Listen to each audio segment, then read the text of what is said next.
Good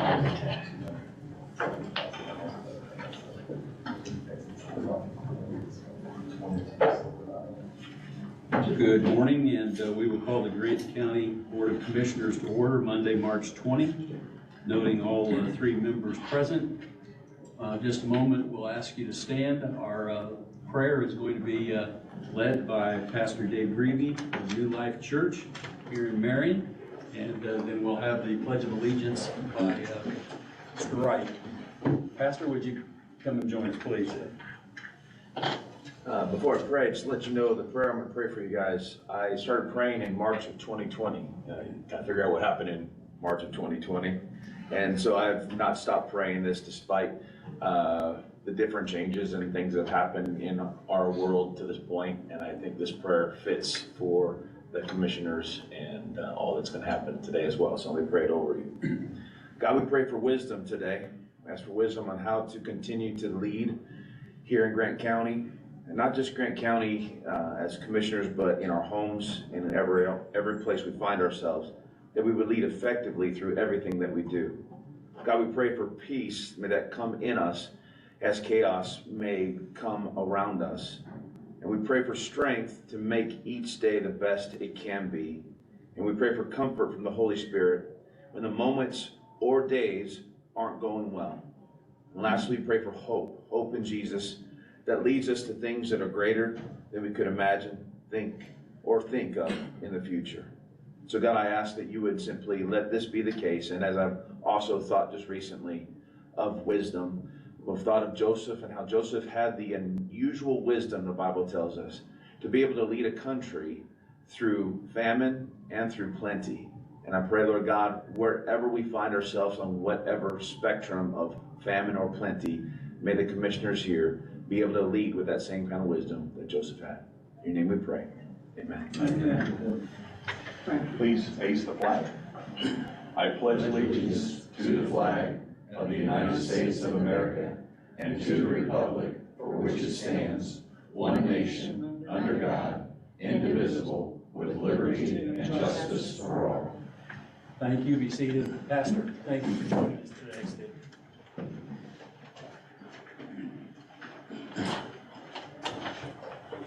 Moving through our agenda today, we have approval of the current claims, minutes, payroll. With regard to claims, we have a pre-approval invoice edit report, excuse me, from the 13th. General batch included $299,301.61. Other batch was $34,235.68. Highway batch was $53,231.10 for a grand total of $386,768.39.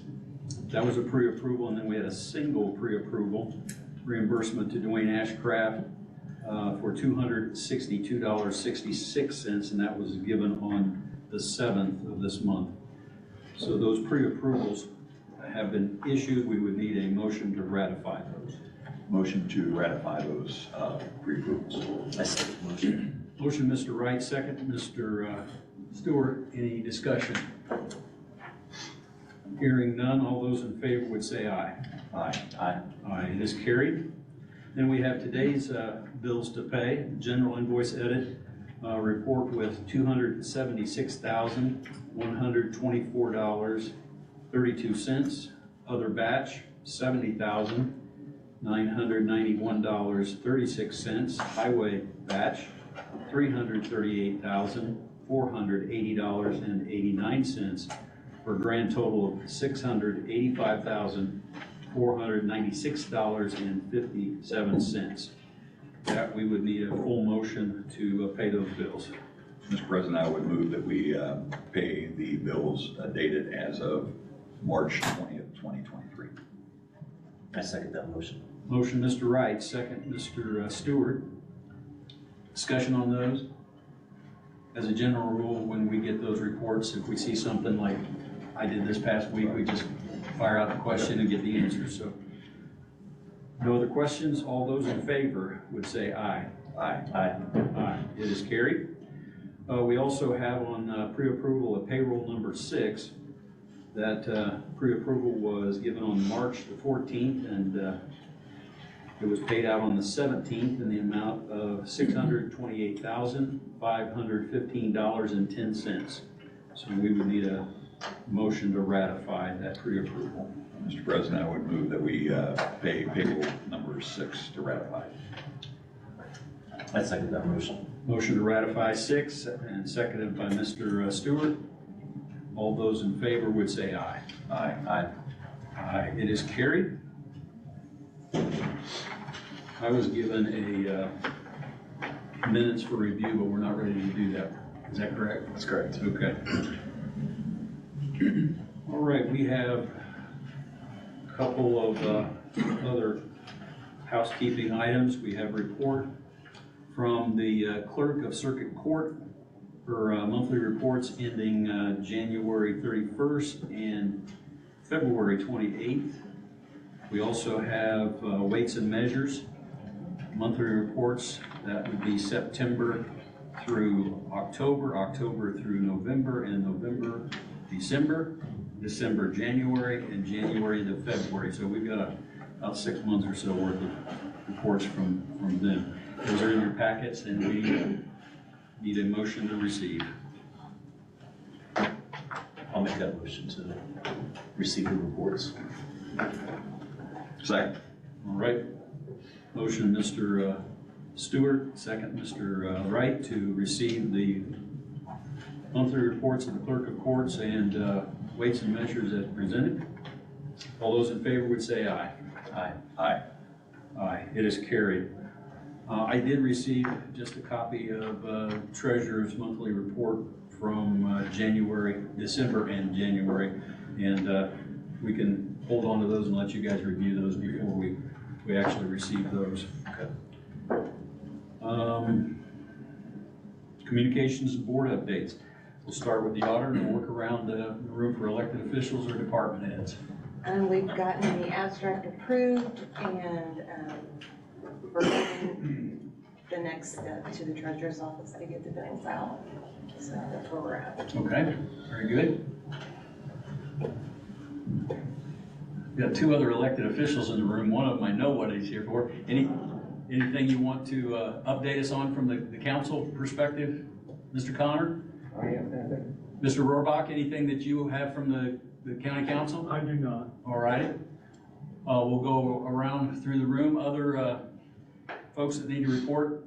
I see our EMA director. Nothing this morning unless you have questions. Nothing this morning, even. That's a rare occasion. You know, Pastor Greavy prayed that prayer. He said he did it from March of 2020. You know what happened? That's when the pandemic hit. That was a prayer that he prayed 2 years ago, asking God for help. And it struck me during his prayer. That's when we declared we had a pandemic. What an appropriate prayer. Appreciate that. Anything from dispatch this morning, Kevin? I'm not sure who's hiding back there. We have other department heads or elected officials. Vince is back there. Yeah, they started on the plumbing project at the sheriff's department this morning, so All right, they're looking in 2 to 3 days, they'd like to be done with that. good, So Bowman would come back in with block work and get the bathrooms back up and running. excellent. TKE elevator will be here sometime today to start on the power head unit over there on the elevator that's leaking. I haven't got a call yet. They're supposed to start today. All right, we'll hear from you here shortly on another set of jobs that needs to be done. We're going to hear from area plan here in a bit too. Gentlemen, any special committees? I think we were going to ask, were we going to make a statement about the finance? Oh, Committee? yes, we were gonna do that during this meeting. Is that when we would do I think this it? was the appropriate time for us to do that. Yep. Do you have a date that you want to call us together, Mr. President?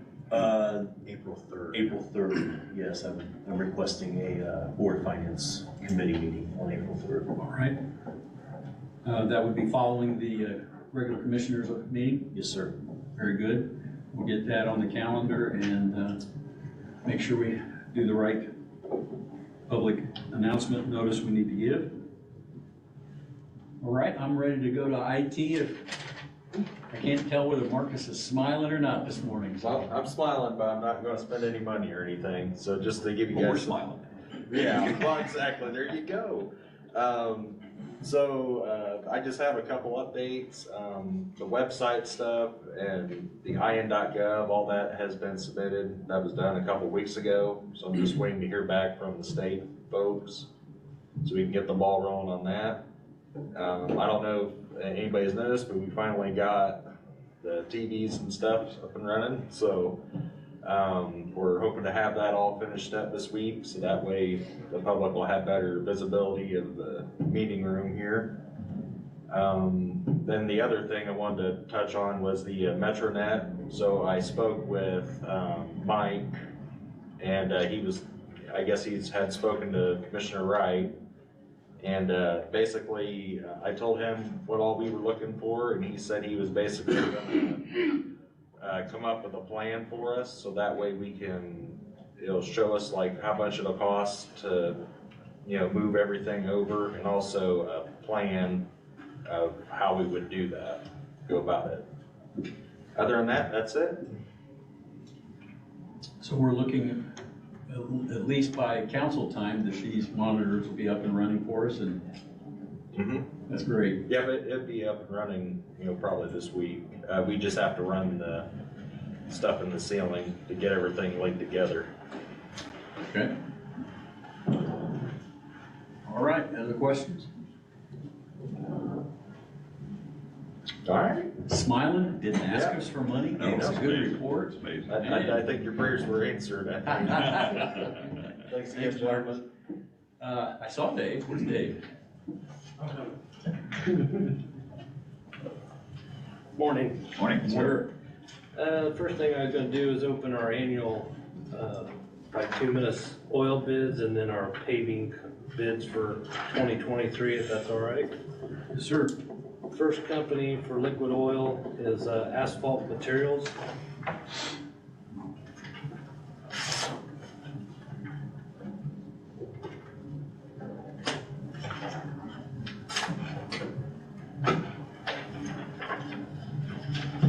And I'll just read the most common product that we use, if that's all right. A90 is $469.68 per ton. And the next company is the Klink Group for liquid asphalt.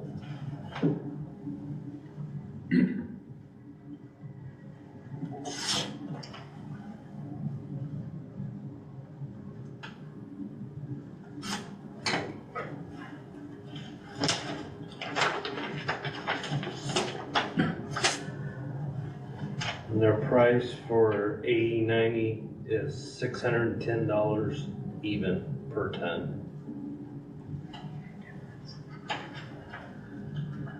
So I'd like to take these under review and check and make sure everything's all right. Bring back to you next meeting if that's all right. Yes, sir. Then I have one for asphalt. Question, Dave? Just, who was the first company? I'm sorry. Asphalt Materials. Asphalt Materials. Okay, This thank is you. for paving material. Yep. Brooks Construction.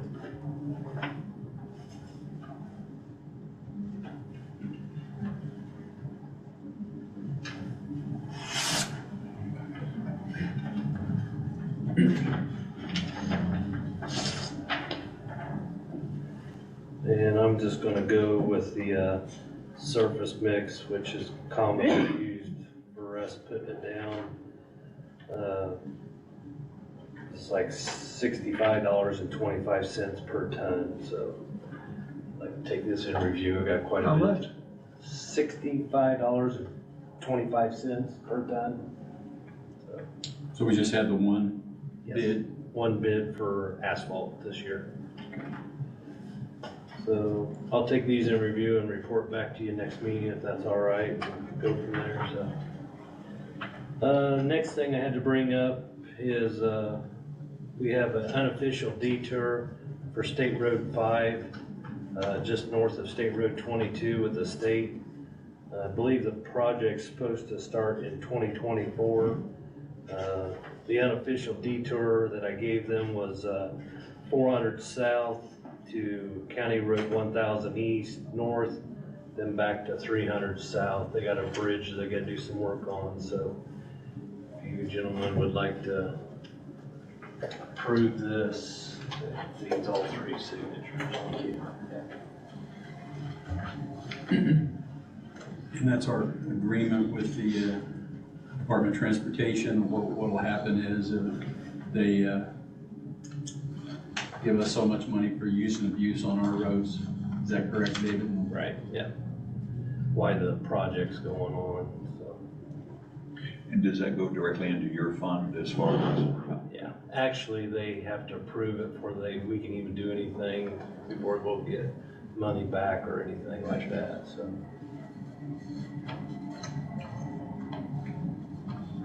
I would entertain a motion to approve that contract. I'll make that motion to approve the unofficial detour contract. Second. Motion, Mr. Stewart, second, Mr. Wright. All those in favor would say aye. Aye. Aye? Aye. It is carried. Sign off on that. I actually have my Homeland Security blue today, so sometimes they ask for blue, other times they don't, so. Update you on a few other things. I did attend road school last week and learned quite a bit there. It was a 3-day thing, and so we went to that, when me and my bridge foreman did. Talking to Kyle a little bit, we're gonna try to get together on that road agreement with Blackford County Wind Farm Project. We'll look into that a little bit more, so make sure we get something in writing for that, so we'll work on that, so. So the anticipation is that they will actually have to use some of our county road to bring in the turbines and equipment. Therefore, we're gonna see some wear and tear. Yep. So, When are they wanting to start that? I believe, I think that next year, I believe. I'm not 100% sure on that. If they start, it'd be later this year in 2023, but then they'll stop for winter and then come and start back again in the spring is the way I understand, so. What I've been told, so. Just to let you know, we did go out this weekend. Like I said, we kind of listened to the weather forecast and when it rained Friday, I took most of my sanders off, and Saturday morning I got to put part of them back on, so. We've got about 500 ton of salt and sand we've used this year, and we'll be back full again, by this week, so, we'll be ready for next year kind of thing, so. Oh, you're talking about our Easter blizzard we're gonna have this year? Yeah. So we're getting that back full again. The pipe out on 1200 East that I showed you pictures last week, we got that back opened up last Thursday afternoon, so, only thing the company could figure out was somehow got underneath the pipe and pushed it out, so we kind of did some add-on to make sure that it don't happen again kind of thing, so hopefully it'll be all right, so. We're working on changing the ditch a little bit, so it'll flow in straighter and everything else, so hopefully that project will be completed, so. That was an amazing picture. It was. Yeah. That was. I'd like to request that on April 10th, we go back to 4 10-hour days, Monday through Thursday. We've done that for quite a few years, and I'd like to wait till after Good Friday to start that, if that's all right with you gentlemen, so. I think it's proved quite effective and efficient for us to go to the 10-hour shifts during the summer months, so that projects, we don't have to stop them and then start the next day. We can roll them a little further and get done usually, so. Is that only during the summer? Yeah, we usually switch back the 1st of October because of the sun not coming up as early and stuff, so that's usually what we do in the past, so. With your consent, gentlemen, we'll allow them to continue that practice. So good. Branson Street, I just received a letter about an hour ago. We did not get it selected as a federal aid job. You know, they said that thanks for our participation. They said like to try again. So I guess I would like to maybe think about probably trying to get an engineering firm started on maybe design work and stuff like that. So I'm gonna talk to them a little bit and see if we can come with an agreement, and I'll get back with you on that. But I think if we start getting stuff shovel ready, our odds are a whole lot better. They know we're into it more than just saying, hey, need the money kind of thing, so. Does ready money come into play? I do not know. I don't know about that. Have you, I've talked to them a little bit about some of that stuff. In fact, I was on a webinar, but I don't think that's more for federal jobs kind of thing. okay. So, I guess the one thing I would ask, if we're going to continue to kind of sharpen our tools, we're going to still continue the plan of putting back so much each year, kind of tag that and say, this is for that major project. That way, if we go through the process again, we're not behind. right. Okay. Yeah, and I just say, I guess my thing is, I think showing that if we go ahead and pay for the design and the right of way, that's one thing that we can already show that, hey, we're getting money, we're putting money into this. So hopefully that'll help exceed it, so. I personally would like to have a copy whenever we get done with that, because I have been meeting with people down at the state level, trying to figure out where we can pull monies from and stuff like that. It's amazing how much money is out there. And if I have something with me, I could go ahead and, does this qualify? Mm-hmm. If we're ready, shovel ready to go, you've already done your engineering things and stuff like that, I just think that would be great and probably good for all of us, because we'll all be running into those kind of people. But I spent last Thursday downstate, just outside the State House and stuff, and there's dollars available. We just gotta go after it, make sure we're ready to go. Yeah. Yep. So I'll work on that and maybe get an engineering firm with you and go from there. So haven't heard anything on the community crossing grant that we applied for, so I'm hoping here the next week or two we'll hear something on that. So I don't know of anything else unless you gentlemen have anything. How we doing on 10th Street? They had, last time I was there, they had pretty much all the pilings drove. So I would say here in the next few weeks, we'll be starting on the deck and stuff. So hopefully it's still pretty much on schedule, so. All right. All right. That's all I have. Thank you. Thank you. All right. Under old business, Mike Connor going to help us with some requests for Jonesboro. Morning, sir. Good morning. Morning. You will recall I was here at your last meeting over some tax certificates for Jonesboro. And the long and short of it is, when I sent the resolution over to April, she said that one of the properties had another parcel attached to it that has to go with it in the sale and on the certificate. So we've now made that correction. I know she copied you all on the email. You should have that corrected resolution in front of you. If you have any questions, just chalk this up to, I do what the voices in April's head tell me to do. And do we need a whole new resolution number for this? I think so. It'd be 9. Resolution 9 of 2023. I just have a question. Sure. These owners of the properties, they've been contacted, they know what's going on and things like that. Through the process, up to the point that you've had it, we will have to send yet another notice of right of redemption. Okay. So throughout the process, they get notified and notified and notified. Gotcha. Well, Chair's ready for a motion. Yes, sir. I move that we pass resolution number 9/2023. I second that motion. Motion, Mr. Wright, second, Mr. Stewart. Any other questions? All right, hearing none. All those in favor would say aye. Aye. Aye. Aye. It is carried. Thank you, gentlemen, appreciate it. Thank you. Look for you. Good to see you. All right, we are going to new business, and Vince, you're up first on Morning.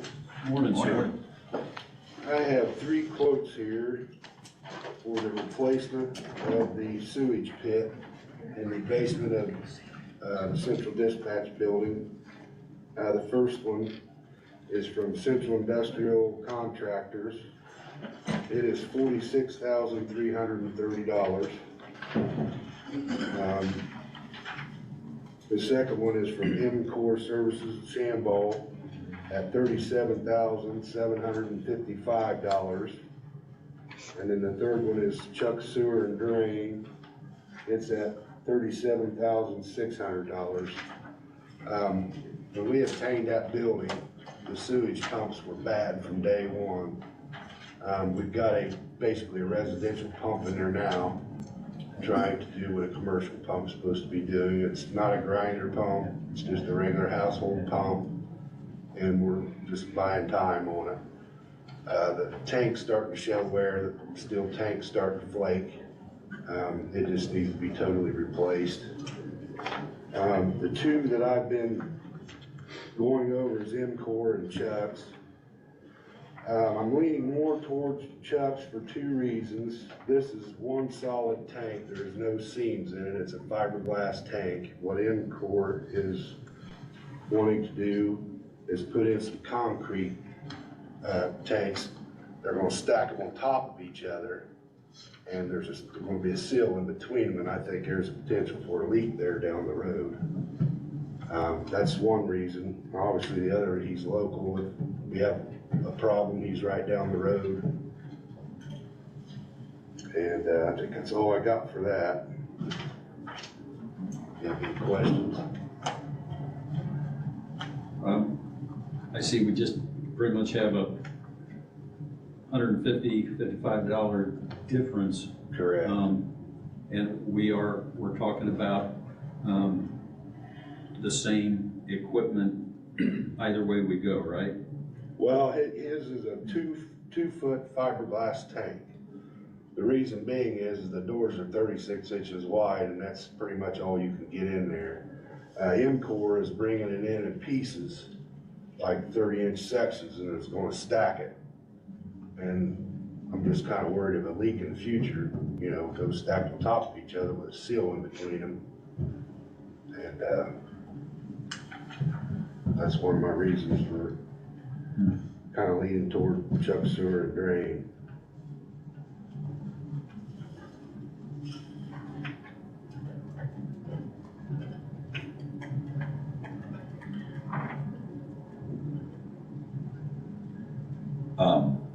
When would the project start? I would have to contact them and get a scheduling started. Get in their rotation. Find out the lead times on the pumps. Is there a backup? Pardon me? Either one, a backup? There is a backup for the one MCOR is presenting. There's going to be 2 pumps in the tank. One will take care of anything the other one can't. You know, if it gets overloaded, it'll kick on as well.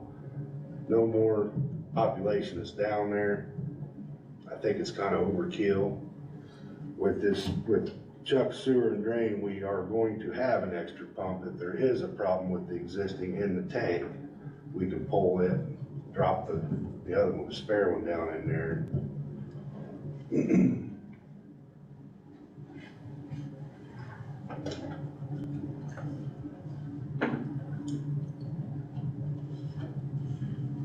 You mentioned current population, Vince. Mm-hmm. That's approximately 10 people in service today, let's say 24/7. Right. We do have usage in the building on the second floor, but not on the first floor right now. What if we had more people in there? That's all gravity there, So that goes right out there, direct. yeah. So just the basement is the Just the area we're basement, yeah, really it's got focusing it on. pumped up Thank you. now, yep. And Okay, I let them know to all these companies that there are times when there's meetings over there, there's a couple dozen people at a time. So I told them probably 30 at the most at any given time, so, just want to make sure we thought that through. yes.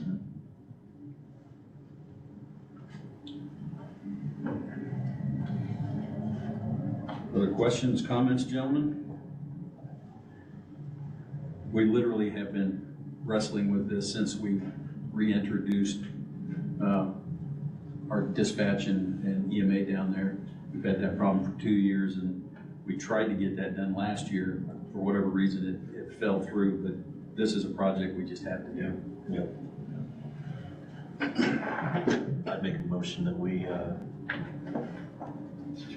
accept as presented the estimate for, you want to go with Chuck's? That's my feeling on That's it, your- yeah. I make a motion that we go with Chuck's Sewer and Drain.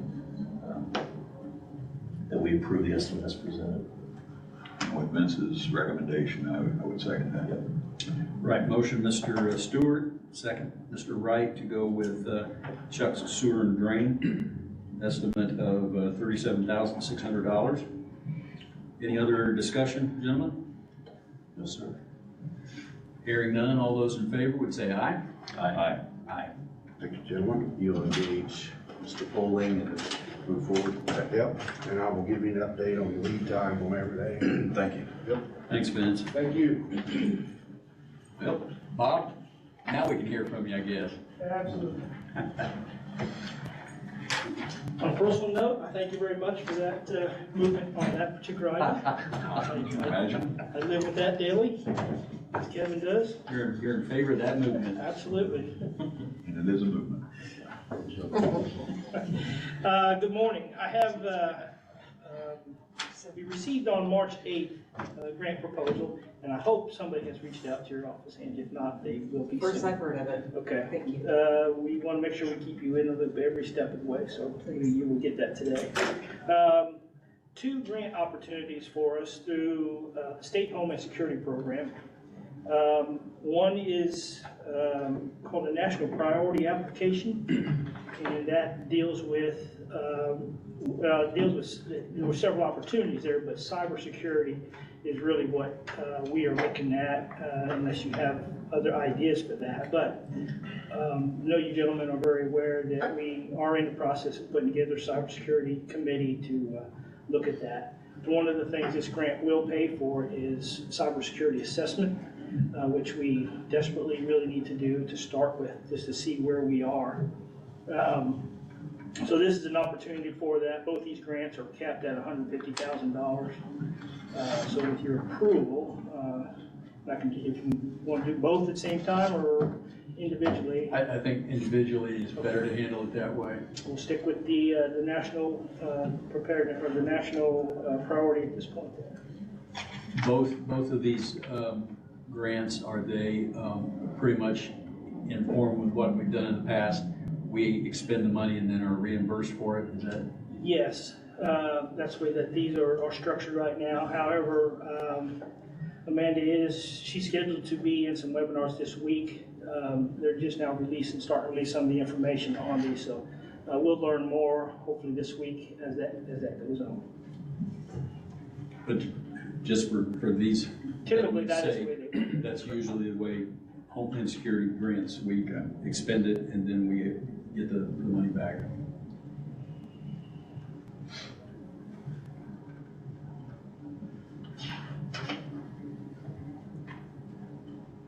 Other priorities that were listed in there was protection of soft targets, crowded places, which we have looked at in the past and still continue to work with. But,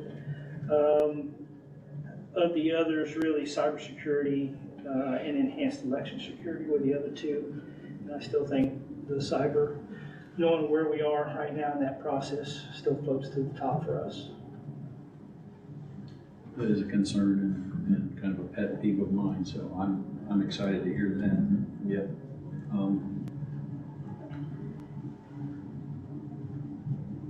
Do you gentlemen want to act on that right now? How quickly do we need permission to turn around on this? This has to be submitted April 25th, so there again, a short window, which is typical of the state these days.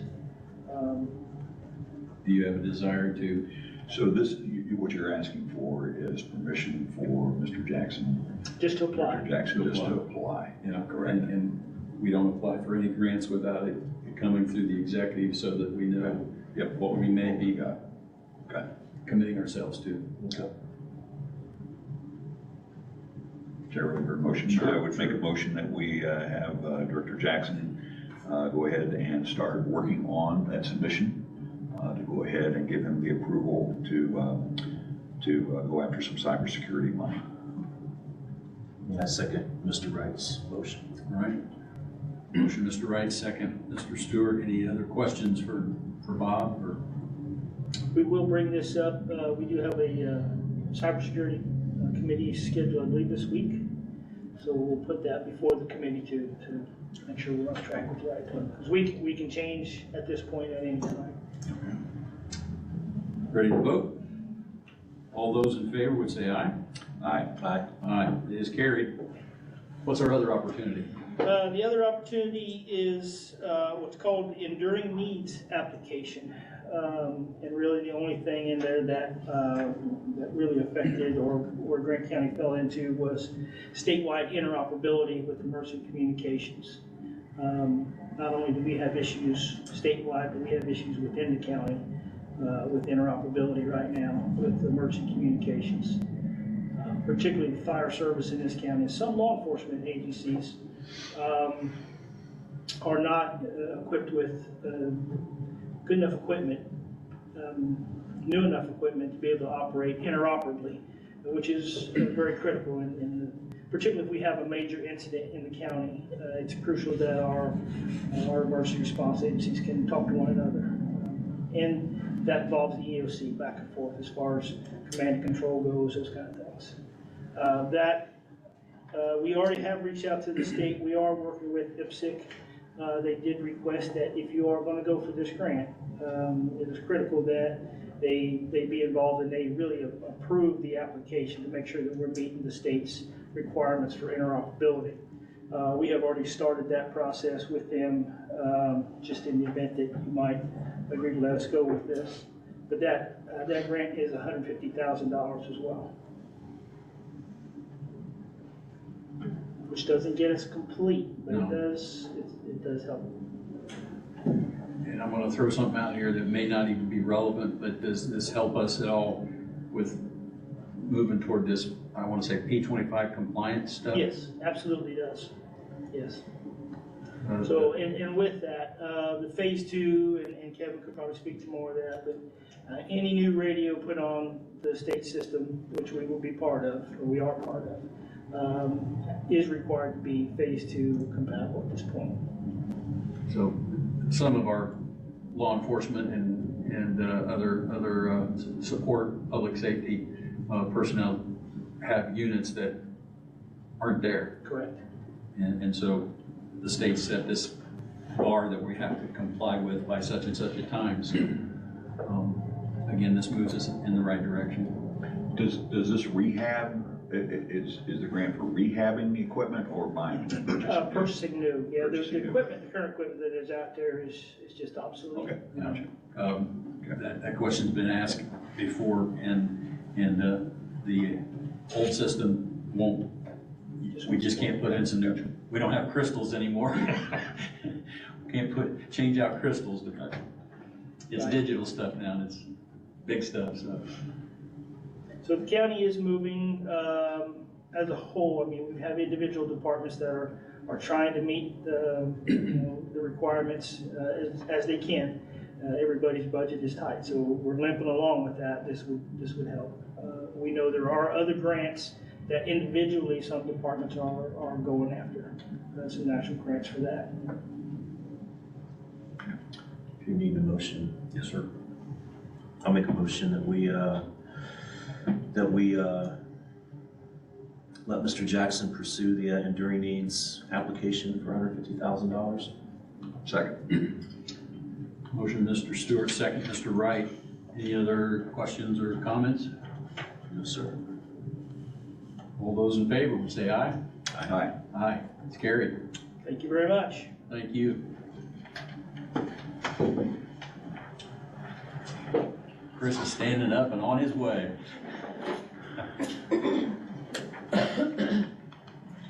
Chris, you get tired of answering my emails on the weekends? No, sir. No, sir. Between you and Tim Eckerly, I think I get plenty of work on it. When you're on call 24/7, so an email from someone asking a question is a lot less than someone that's violating conditions of supervision. So those are easy questions. Well, good morning. By the way, since you guys meet on Monday mornings, I would encourage you to listen to The Fortress about 7:15 every Monday morning. And if you want to hear I Saw the Light, it'll get your blood flowing, get you ready for this meeting, when you got to come in here. So anyway, that's what I do every Monday morning, particularly after a busy weekend. So anyway, and maybe back up a little bit. Commissioner Bardsley, if that's okay. So since Commissioner Stewart's new and I can, the grant that I'm presenting to you today is the Community Corrections Grant, and it's a grant that's established under the Community Corrections Statute, IC Code 11-12, and we've been participating in this almost 30 years.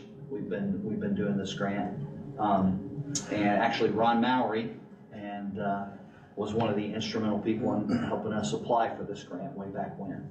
So, and it's grown and it's been modified, but this Community Corrections Grant is something that the Community Corrections Board authorizes and approves.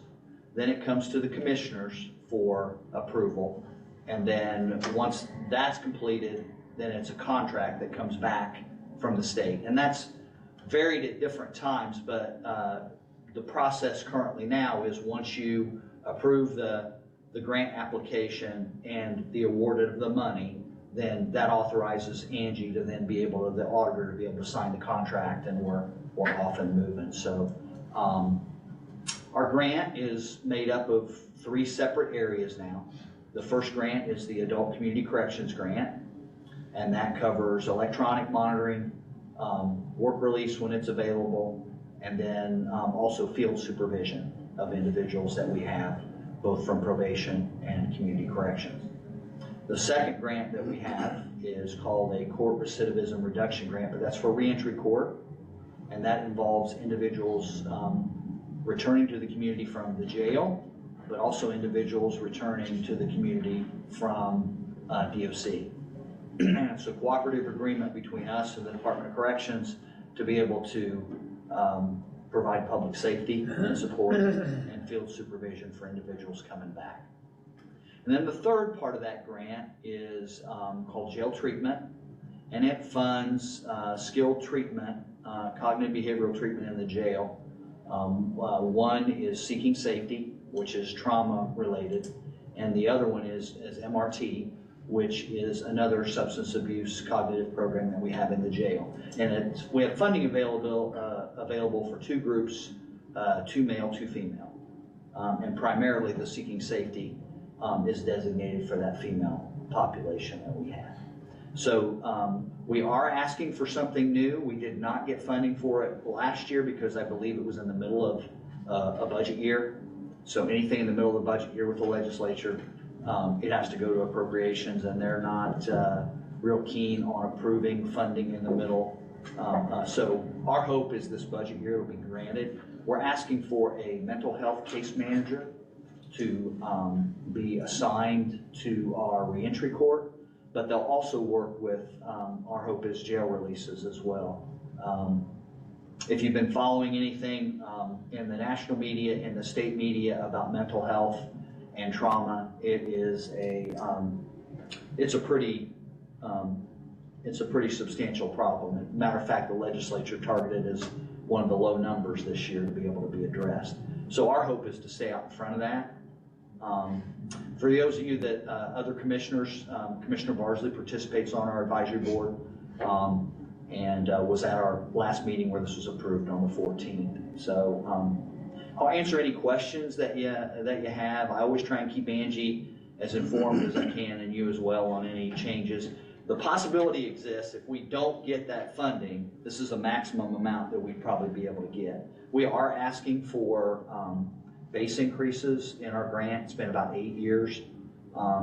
And with everything that we've had going on with COVID and the same thing that's happening with everyone else, there's not increases to be able to take care of that in the budget. So we're hopeful that that will happen as well. I'll entertain any questions you have. I could drone on about this forever, so.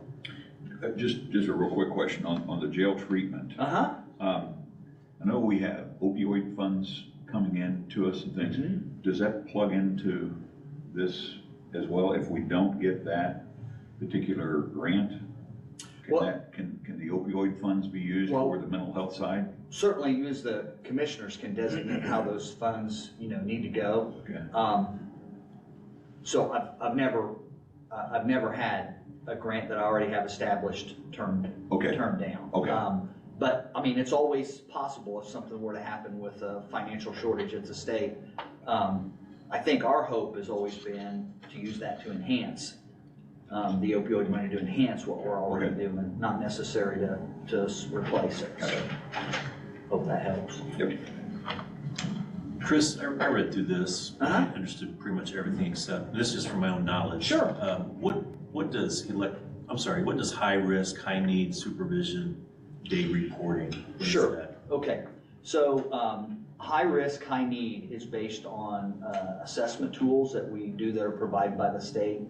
And so anybody who's high, there are 7 domain areas, and 2 of those, 6 and 7, are high areas as it relates to criminal thinking and criminal behavior. And so high scores in those areas make somebody high risk. Okay. So somebody who, for instance, shoplifts, if they don't have an extensive criminal history, they come out as low risk. But research will show you that working with the worst of the worst and reducing their criminality increases public safety. So our target population are those high risk, high need individuals, hence the weekend calls and things like that those are the ones that represent the greatest risk to our community. So the idea is those need to be under the greatest supervision. Okay. So that high risk, high need is from that assessment. So we do that assessment on the individuals, and then we work out a plan to be able to supervise them effectively in the community. Okay, that makes sense. Okay. Thank you. Any other questions? Probably you'll hear this from the council as well. If we were to see this mental health case manager join us, is that something that we anticipate we would continue to have salary coming in from the grant, or is that something that eventually we'll have to wean off of grants and care for ourselves? Well, my plan is to, and I think the board's plan is to fully fund it.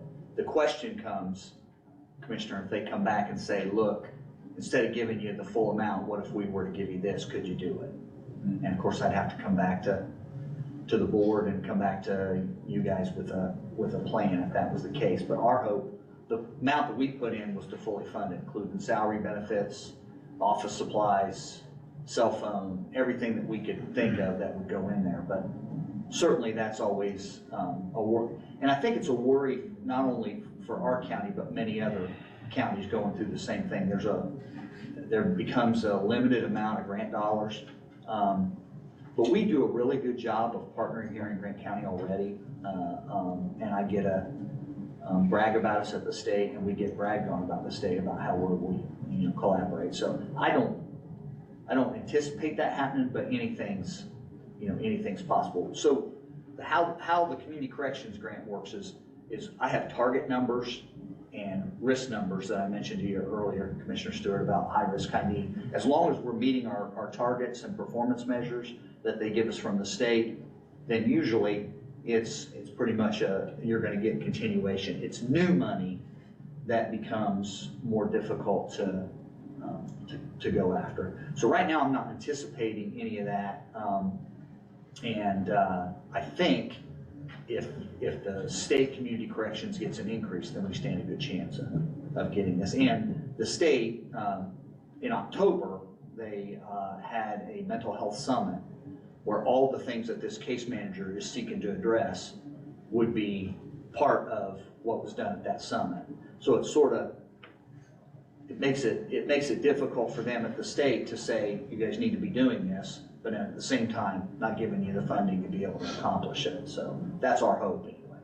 We, in passing, we got to meet their mental health manager. I don't know if you recall that, Hancock County, when we were in the jail, but just real quickly, he said, this is who does our mental health management, and so I know that that's a thing that we were impressed with, and we really should be pushing that issue because they're actually paying attention to it at the State House right now, so. Yeah, and it's, I mean, you see it, we're seeing it in our schools, we're seeing it, you know, in other areas of everyday life about how mental health trauma, anxiety is probably one of the biggest hurdles that many of them have to deal with. And I know when I was a kid, I was like, what is anxiety? Just, you know, but it is a big issue that freezes people from doing the things they need to do, so. My vantage point is I think we need to move forward on requesting this grant. So that's where I'm standing right now. Yeah, sure.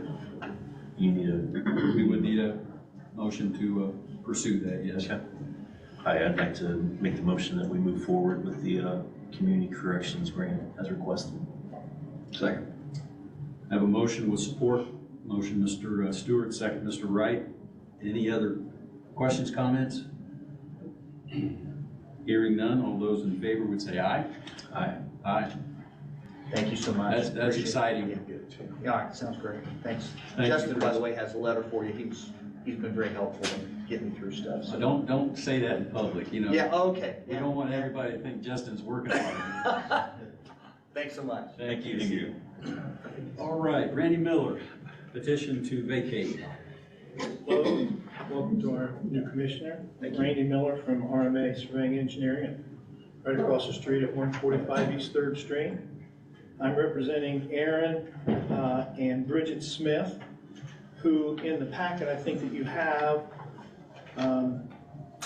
you should have a petition to vacate, and you should also have a general ordinance.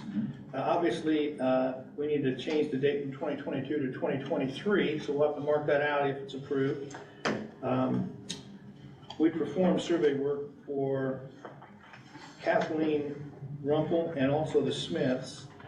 Kathleen Rumpel, who owns all the property around this subdivision, and her parents actually subdivided this in 1958.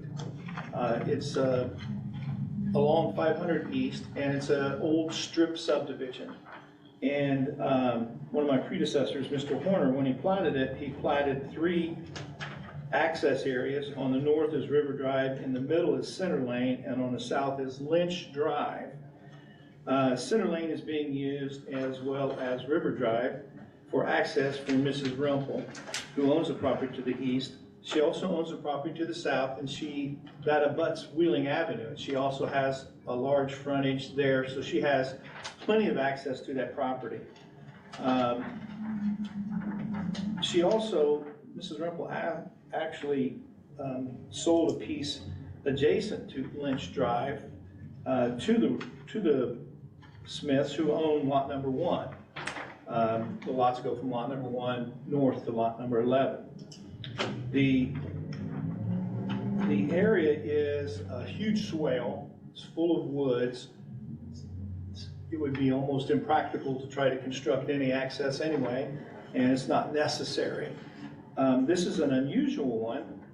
It's called a marginal street right-of-way, and which means that that road, when vacated, all of that lands would go to the Smiths, lot number one.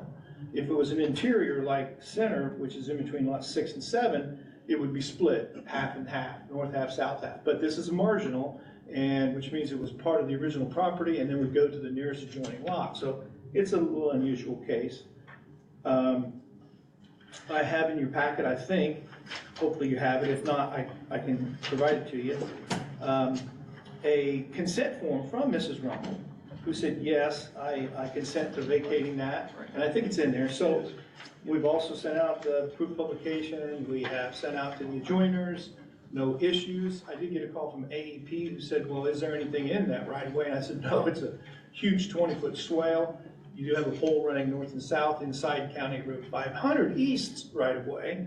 And if you don't know, anytime you do vacate a public utility, whether it be a street or an alley, if there was a utility in there, they would maintain the ability for maintenance and repair, irregardless of the vacation. The vacation would transfer fee ownership, but the rights of the utility that would be in there still maintain those rights. Don't have this in this particular case, but I thought I'd bring it up just for the good of the order. So, again, we have a petition, obviously, that was submitted by Mr. Joe Certain. And the general ordinance we started this back in November, so it has a 2022, so we'd have to assign it a 2023 number, and then we would get that recorded and work with Angie. We have been working with the assessor and the auditor on this for the statute at any rate. So I'd answer any questions if you'd like. Just have a couple questions, for one, actually. Down at the bottom of the full sheet, it says concrete monuments. What are the concrete? Well, you know, that's interesting. It's a 4x4 and it's about this high, okay, and it's driven in the ground. If you can find them, because some of them have rebar and some of them don't. They're just a corner marker. Okay. That's all it is. Instead of us using rebars now, or iron pipes right? now. Yeah, they used to make them at IMI and they quit making them. I got you. Because they became extreme. It's like a concrete right-of-way marker that you see on NDOT, only just a little bit smaller. Those are 6x6s and this is 4x4, but that's what that is. I just want to make sure you weren't going into a cemetery. That's No. Oh, yeah. When I see concrete markers, that Yeah, kinda, good point. I don't Yeah, know. no, it's Okay. a boundary marker. Is that boundary marker, Randy, just my question, is that the one located closest to Wheeling Pike? No, Wheeling Pike is 500, 600 foot south. Okay, Yeah, this is on up farther north. okay. So no objections, support. No problem. I do have the formal, there's no objection from the surveyor. Okay. And I spoke with David White, and I didn't think he had an issue with it as well. Okay. So the general ordinance number 3, is that what it's on?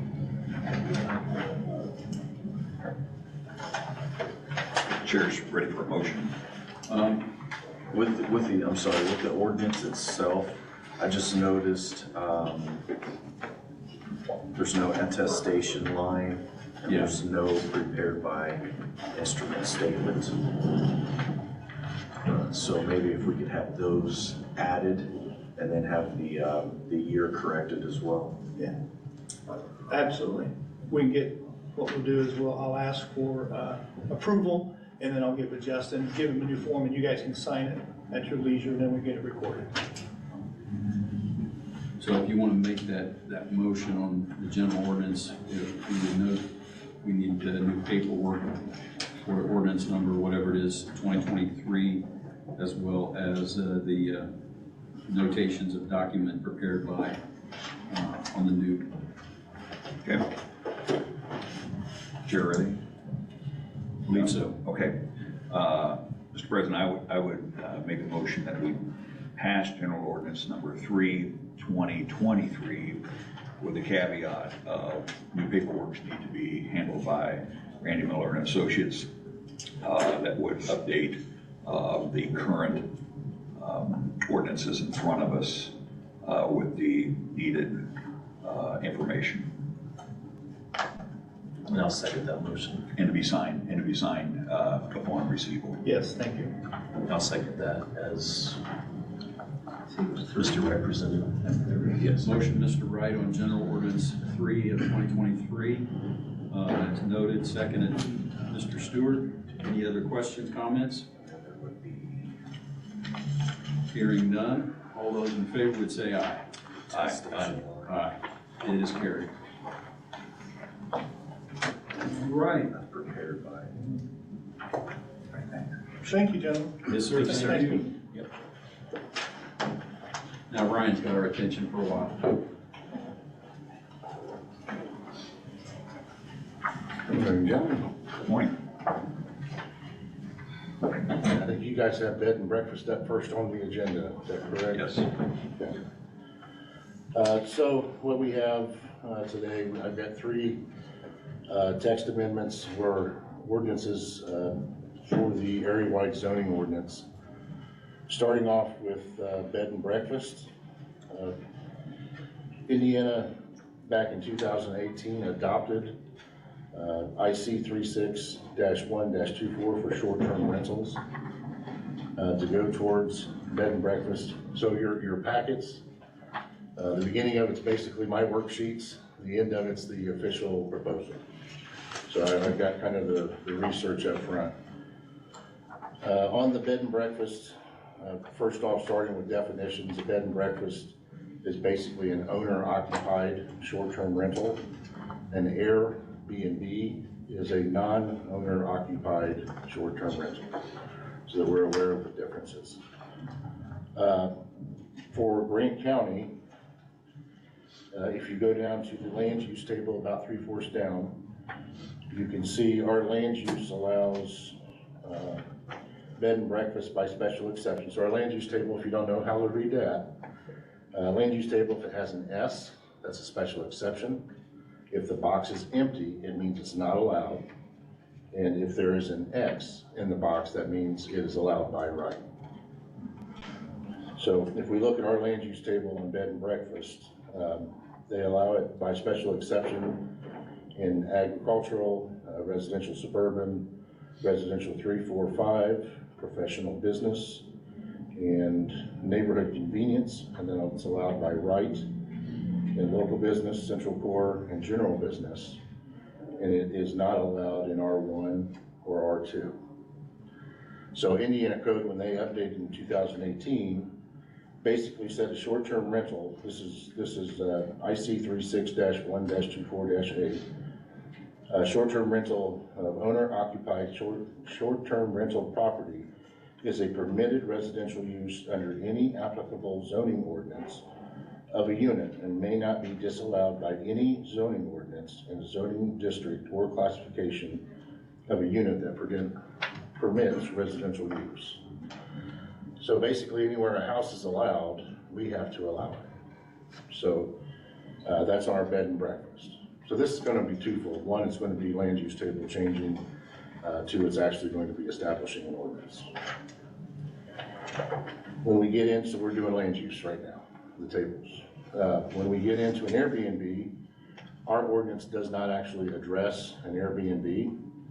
So we get into the NAICS, the national classification for it, and it calls it a Sector 72 accommodation and food service.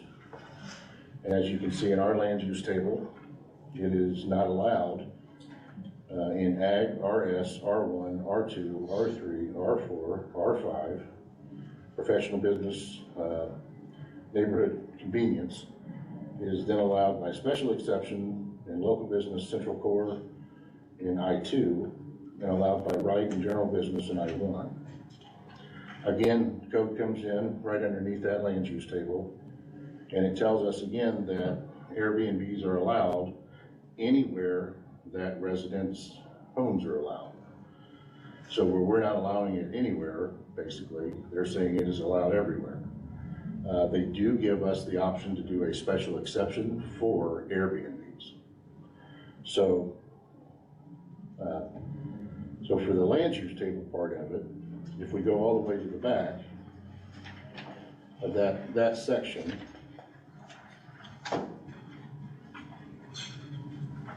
you have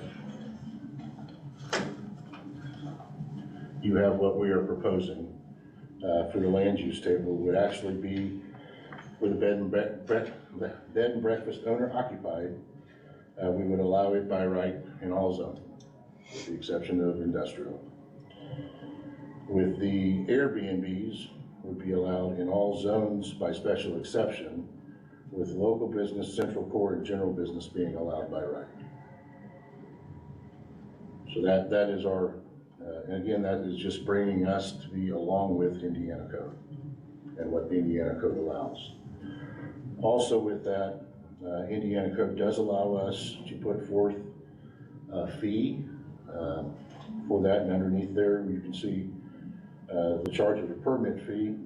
It says that any unit may charge a permit fee not to exceed $150 for each of the following, and that is the initial permit for either Airbnb or bed and breakfast, and the issuance of a subsequent permit to the owner for the permitted property after the owner's previous permit has been revoked. So we're looking to do the land use table changes. We're also looking to put $150 permit fee to it also. Is that a one-time permit fee or is Yes. that an annual? It's a one-time. They'll be asked annually to renew, but we can only charge them one time for the permit. Our new software will actually allow us, once they register and get the permit, our new software will actually remind them to renew too. So that will help us keep up to date on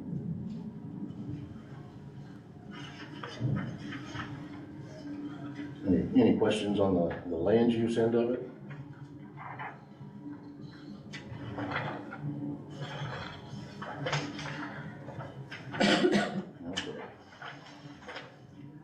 We skip back, I guess it would be the fourth page. I should put numbers on the bottom.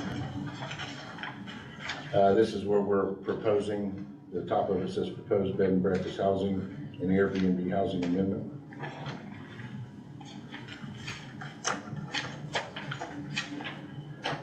This is simply adding an ordinance to our area-wide zoning ordinance on bed and breakfast. Right now, we currently have nothing within our ordinance on bed and breakfast that regulate. It's adding two definitions, one for a bed and breakfast, one for an Airbnb. And then we have basically taken the Indiana code and made it into ours.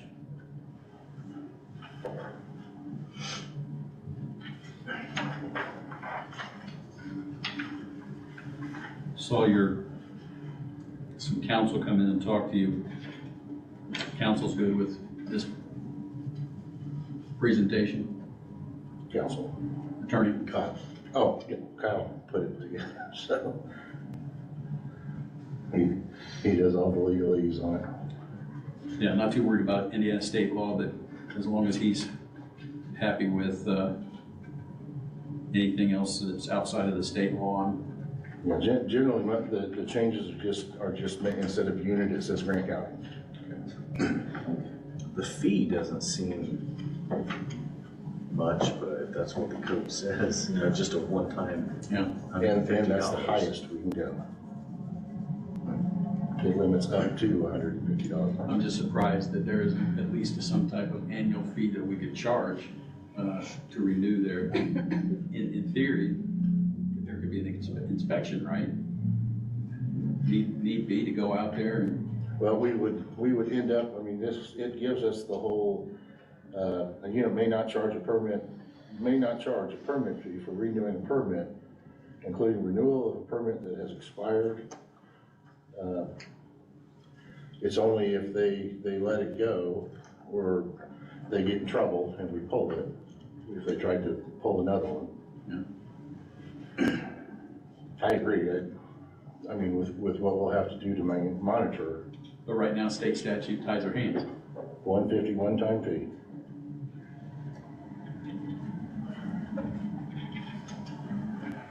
would point out that on the first page, this is coming to us with a favorable recommendation from the Area Planning Commission. Yeah.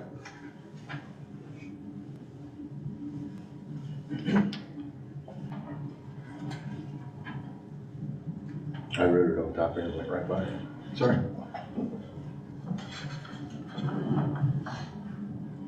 So we have had, this kind of, right now, you know how busy we are. It's kind of as things pop up in front of us, we address them. We've had a lot of people call and question, in Upland has been the biggie. You know, what do I gotta do for a bed and breakfast? So as we get into the ordinance, we got nothing. So there's no monitoring, there's no regulation, there's no anything, any state requirements, we had nothing. So that's when I jumped into code and found out that they had actually changed the code in 2018. This is a kind of a general question for us right now. Because we are attaching a fee to this, have we done all the legal advertising that we need to do?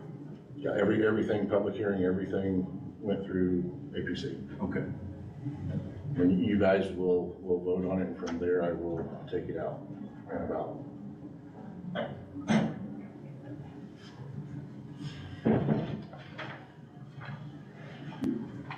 Other questions? I'll entertain a motion if you're ready. This would be general ordinance number 4, correct? Mr. President, I would move that we pass general ordinance number 4, 2023. I second that motion. Motion, Mr. Wright, second, Mr. Stewart, to approve general ordinance number 4, 2023. Ordinance adding regulation for bed and breakfast housing and Airbnb housing in Grant County area-wide zoning ordinance.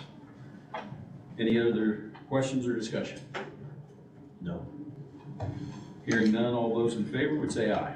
Aye. Aye. Aye. It's carried. Okay, moving on to the next one.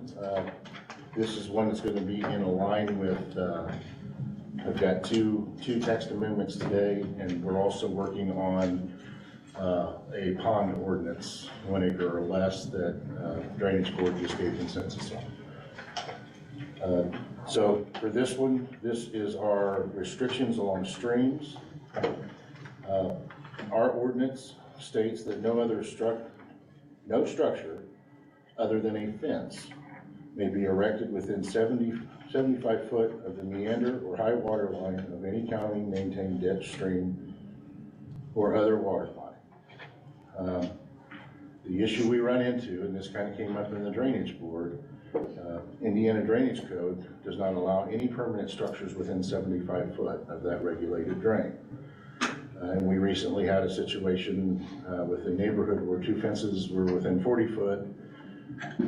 So we're contradicting with Indiana's drainage code. The question becomes, Indiana code allows, if you are within that 75 foot, the surveyor can come in and take that fence down. According to our ordinance, it's allowed to be there. So we're trying to get that contradiction out. So the regulation or restrictions along streams, and I've given you our ordinance and the state code there.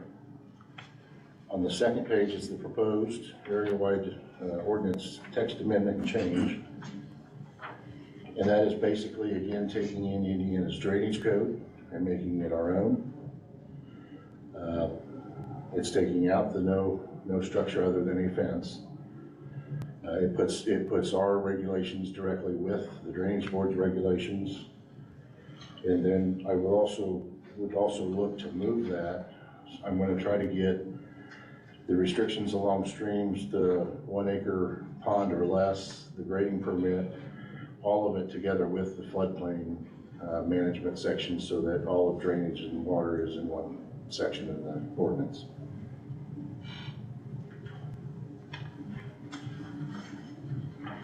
Say that last part again.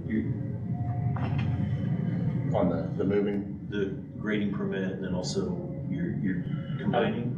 Yeah, well, what we've got right now, we know at some point we're gonna have to get through the whole area-wide zoning ordinance. Okay. How we've got it now, like restrictions along streams, let's take the book this thick. Restrictions along streams is up here. floodplains down here, grading somewhere in the middle, split up in sections.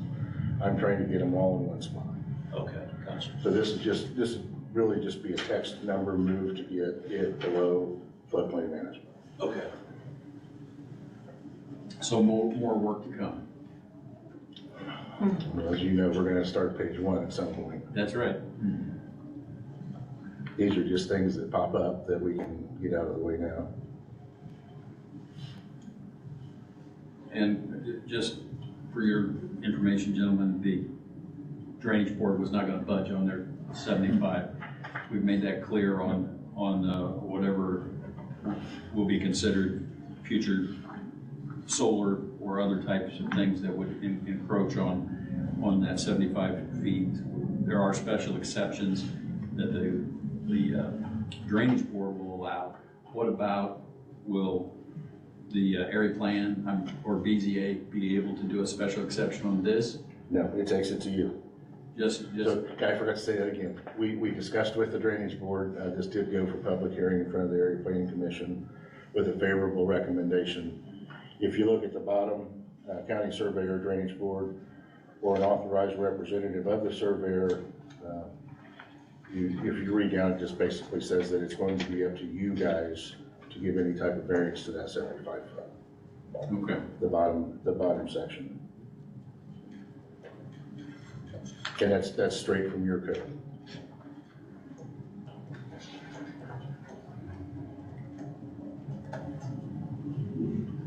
Sir, you need a motion to amend the Grant County area-wide zoning. The ordinance 523, or I'm sorry, 2023? 2023. Yeah, we would need that. Motion to adopt that. If there's no other questions, I will make a motion that we approve ordinance 5/2023. Second. Motion, Mr. Stewart, second. Mr. Wright, other questions? Clarification? Hearing none, all those in favor of approving general ordinance number 5/2023 would say aye. Aye. Aye. Aye, it is carried. Last one. This again, we brought in front of the Drainage Board, got their input on it. It did go in front of the Area Planning Commission for a public hearing, and was put forward with a favorable recommendation. This is going to be for our area-wide zoning ordinance for grading permits. So a little background, anytime that we clear an acre or more of land, it is required to go for what's called a Rule 5. It has to go in front of the USDA Soil and Water. To get approved, they send to IDEM, IDEM sends back. At that point, they're supposed to come to us, area plan, for a grading permit. None of that is described in our ordinance. As you can see here, it basically says you will come to area plan and get a grading permit. That's it. So, and talking to Butch out there at the USDA, they had no clue. Once they had received the Rule 5 certification, they sent them along. So we don't do many grading permits because it starts with them and they never directed them our way. So normally when we get involved is when we drive by and go, oh, wonder what's going on here? So that's background on that. Again, we're working on the 1 acre or less pond that's gonna kind of go with this too. And if you get into it again, we talk about trying to get the ordinance in order. If you look, the first 4 are what we have in our ordinance for a grading permit. They are 153.473, and then it jumps to 476, 477, and then the last one's 482. So the grading permit itself is not even together, and it's got stuff in between. The other thing is, once we get a grading permit, our ordinance does not outline what that means. There is no, here's the grading permit, thanks for the money, but we put no regulations forward.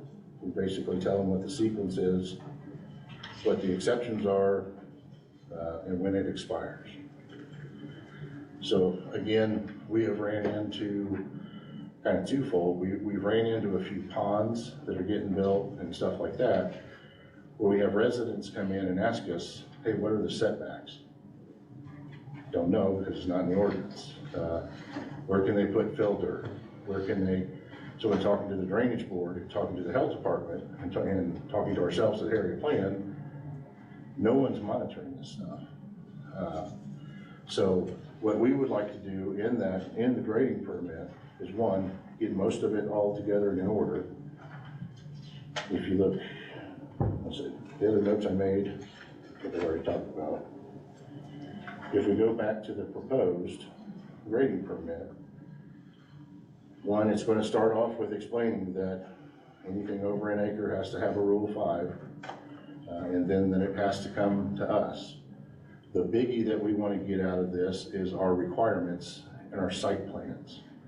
And the big question mark we've had is what you're clearing. Are there any county tiles out there? Where's the septic? Where's the septic fingers at? You know, to actually have that site plan to us before anyone starts digging or moving dirt or covering septic systems, that sort of stuff. So part A basically gives us that site plan, which should come out of the Rule 5 already. So again, once we get it, we should have that information. It once again gives us the sequence. You know, if you're within so much of the highway department needs involved. If you're so close to the septic, health department needs involved. If you're so close to a county drainage board needs involved. It gives us those guidelines. It also talks about the permit expiration, and then following that, I give you the exemptions.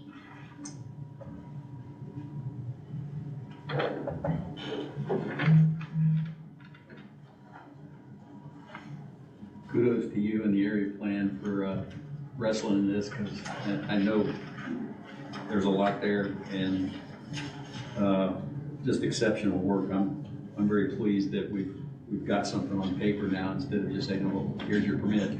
Right. That's smart.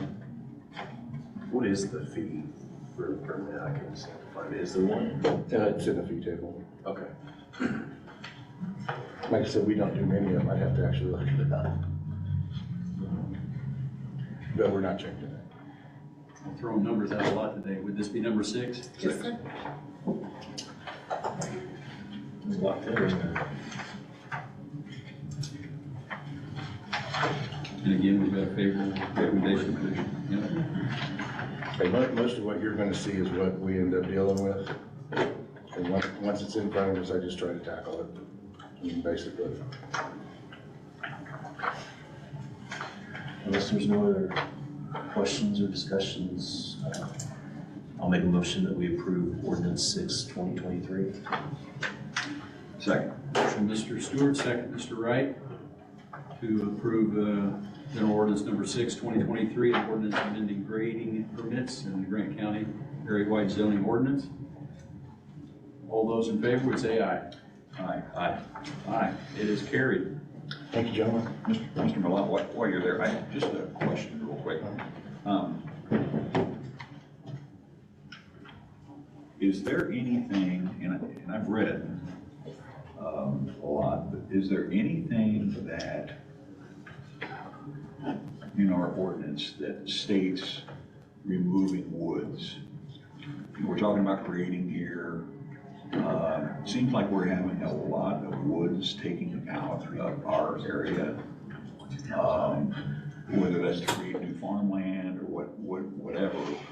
But do we have any concerns on that? Well, of course we have concerns, but I don't think we have anything in our ordinance. It'd fall back almost to drainage board or environmental with health department also. U.S. Army Corps for wetlands surrounding. So anybody that wants to take out 20 acres of woods can go ahead and do that? I don't know who they go to for a permit. Byron, would you know, do we use the government, don't they have to clear woods before they can cut them down? New farmers want additional land? Does that sound right? If it's a wetland, That's U.S. Army Corps, isn't it? Wetland is US Army Corps. Right. Yeah. They can't clear a wetlands, they can cut the trees all down, but they can't take the stumps out. Okay. Yeah, so they're not asking us at all. So, do you know if other counties require that? I can check. That's a good question. I'm hearing a lot more of that where and I get it, you know, if somebody buys land, they want to use it, they want to make money off the land, I get that. But in the same token is, you know, between wildlife as well as creating a little bit of a dust bowl, because the wind kind of comes howling through every now and then, which we've seen a lot this spring, or this early spring. I didn't know if we had anything on the books like that, and is that something that we ought to be taking a look at? Well, just like, you know, with the grading permit, which isn't for woods, but, you know, it takes you to Army Corps for wetlands, woodlands. But that again's above our heads. Yeah. I mean, you're in the state and possibly even federal. But I don't think any of them come and say, hey, we wanna cut all this down. I'll look, I can make some notes. I mean, I agree with Mr. Branco on the wetlands and stuff, I get that, but I'm just talking about taking out of woods. There's no protection for our trees, nowhere, whether you can believe that or not. Why? I don't know. But they can take every woods down in Grant County, unless it's got a wetland. Okay. Doesn't make sense. Yeah, that's why I'd like to maybe dig into it a little bit to see if that is something that we need to be paying attention to. And it could be, again, our research, as we get ready to get started on the comprehensive plan, is it something that we can add into the comprehensive plan that we're unwilling to give up more than whatever for woodlands? I mean, we can address it that way as in the comp plan. Yeah. Which, you know, granted, we're just starting there, but I mean, that's kind of what that's there for, to give us guidelines. Yep, good. Thank you. Appreciate it. All right, gentlemen, are you aware of other new business? We're taking number 8 off until our next meeting. Correct. So we'll talk about ADA resolution next time around. No other business that you're, all right? Make available time for public comments. At this time, the public's invited to speak before the board. Please approach the podium when recognized by the president, stating your name and address. Comments should be addressed to the board and be limited to items on the agenda. No complaints, accusations, or name calling regarding personnel can be allowed during this public discussion time. Time of 3 minutes will be given. If more than one person is representing a group, only one spokesperson will be heard. And it's expected that professionalism and courtesy is displayed at all times during the public comments portion of the meeting. Anyone like to address the Board of Commissioners today? I just had a question. Sure. And maybe I should have asked Ryan about this. I'm Julie Hartman, 2640 East 1050 South Fairmount. Okay, so I remember at one meeting that Ryan had said that if there were any variations, and you had mentioned solar, that BZA would be very involved. So I remember him saying that at one meeting, but then it seems like that switched today from what he said at another meeting. Did I hear that correct, that you took that instead of the BZA? Probably we can get some clarification from him. When it comes to the solar ordinance, I think that's what we approved as a draft states that it will go to the BZA if they're. I think we need to look at that. Yeah, I thought so. I thought he had said that at one meeting, and I thought you just said that you wanted to make an ordinance that you would decide instead of the BZA. I thought he just said that. What we decide on what he just gave us, help me, that was the second item that was in the question. Streams. It was the stream, on the streams, and not necessarily the drainage tile. I think there's, in the ordinance, I do believe there's things in there at the BZA, that the BZA will be involved. Right, but And- what he was talking about today Totally different. was in the BZA until you just wrote an ordinance and gave it to yourself and stuff. We can review that with him. There was statement that he made about final decision with us on something there. So we need to just check that out. Okay. And that is the way, like if there's something in our laws that goes to the BZA, if you don't want that, then you write an ordinance, then, We'll ask him for clarification on that. okay, thank you. Thank you. Bring it back. I would say not today. We'll give him the opportunity. He can answer us on email, and then we can clarify that this next time around. Can you shoot him out an email on that? Ask that question. All right. Any other? I believe our next meeting is April 3rd. Correct. All right. Until then, we will stand in recess. Thank you. Oh, I got 2 questions for you.